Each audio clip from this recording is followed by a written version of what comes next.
여러분 안녕하세요. 오늘도 즐거운 해상의 조이입니다. 행운의 물고기로 불리는 럭키 아이언 피쉬를 아시나요? 이름 그대로 철로 만들어진 물고기입니다.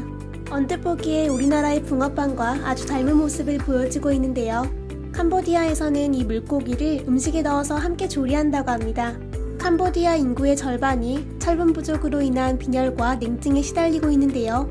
이들이 먹는 음식에서 자연스럽게 철분을 섭취할 경로가 거의 없기 때문이라고 합니다. 이 물고기로 철분을 섭취하는 방법은 아주 간단합니다. 요리할 때 아이언 피쉬를 함께 넣는 것인데요.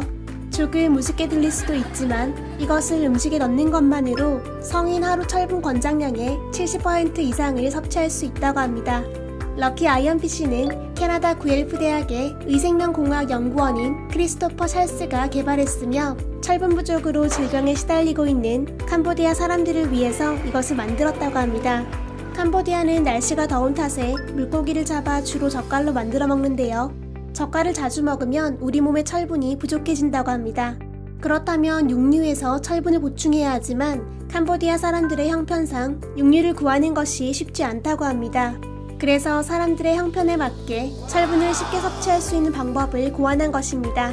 철덩어리를 음식에 사용한다는 것이 사람들에게 거부감을 줄 수 있기 때문에 캄보디아에서 행운의 상징인 물고기 모양으로 디자인되었습니다. 아이언 피쉬는 한 마리에 $5이며 매일 사용한다는 가정하에 5년간 사용할 수 있다고 합니다. 전 세계적으로 35억 명 이상이 철분 부족에 시달리고 있습니다. 이것은 개발도상국에서 심각하게 두드러지고 있는데요. 과거 우리나라가 먹고 살기 힘들었던 시절, 그럼에도 불구하고 철분 부족으로 인한 어려움이 크게 없었던 이유는 가마솥 때문이라고 합니다. 무쇠로 만들어진 가마솥에 밥도 짓고 전도 굽고 국도 끓이면서 자연스럽게 철을 섭취한 것인데요.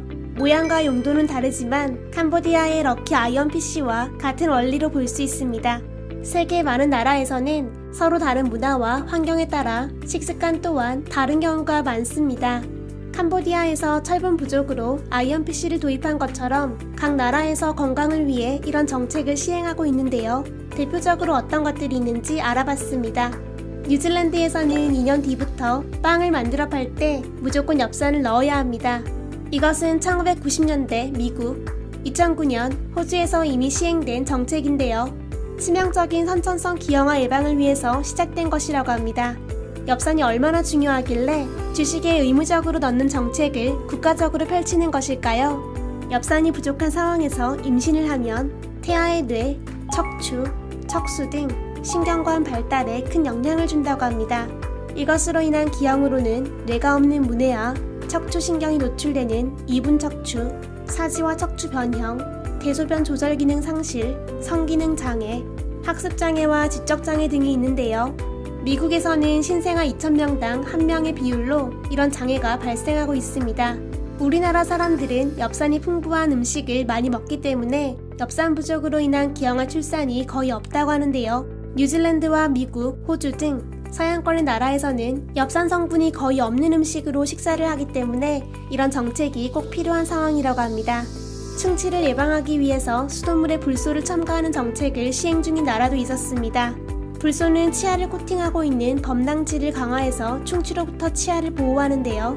현재 미국과 호주, 캐나다, 뉴질랜드, 영국 등 많은 국가의 여러 지역에서 불소를 넣은 수돗물을 공급하고 있습니다. 전 세계 인구의 5%가 불소가 들어간 수돗물을 마시고 있으며 우리나라에서도 경기도 안산과 강릉, 영월, 합천, 거제 등 20여 지역에서 불소와 수돗물 정책을 도입했었지만 끊임없는 유해성 논란으로 인해 2019년 중단되었습니다.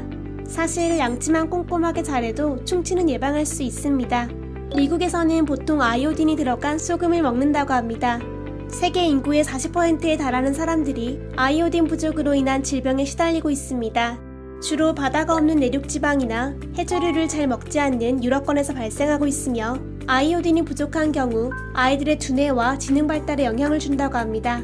이것은 지적 장애로 이어진다고 하는데요. 우리 몸에는 아주 미량의 아이오딘이 필요하지만 이것조차 섭취가 되지 않아 결국 소금에 아이오딘을 섞어서 판매하게 된 것입니다. 미국과 캐나다, 호주, 뉴질랜드, 영국, 유럽 등 서양권에서는 아이오딘을 첨가한 소금을 사용하고 있습니다. 우리나라에서는 아이오딘 섭취가 너무 높아서 문제라고 하는데요. 한국인들의 하루 평균 아이오딘 섭취량은 권장량보다 무려 5배가 많다고 합니다. 굳이 아이오딘을 첨가한 소금을 먹지 않더라도 김이나 미역, 해조류와 어패류, 천일염 등 아이오딘이 풍부한 대표적인 음식을 모두 먹고 있는데요. 과유불급이라는 말이 있죠. 아이오딘을 과하게 섭취하면 갑상선 질환이 발생할 수 있습니다.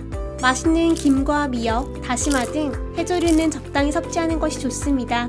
마지막으로 소개할 것은 비타민 A를 첨가한 황금쌀입니다. 필리핀에서는 비타민 A 부족으로 인한 실명을 막기 위해서 유전자 변형 작물인 황금쌀을 승인했다고 합니다. 비타민 A 부족은 전 세계 어린이가 실명하는 주된 원인이라고 하는데요.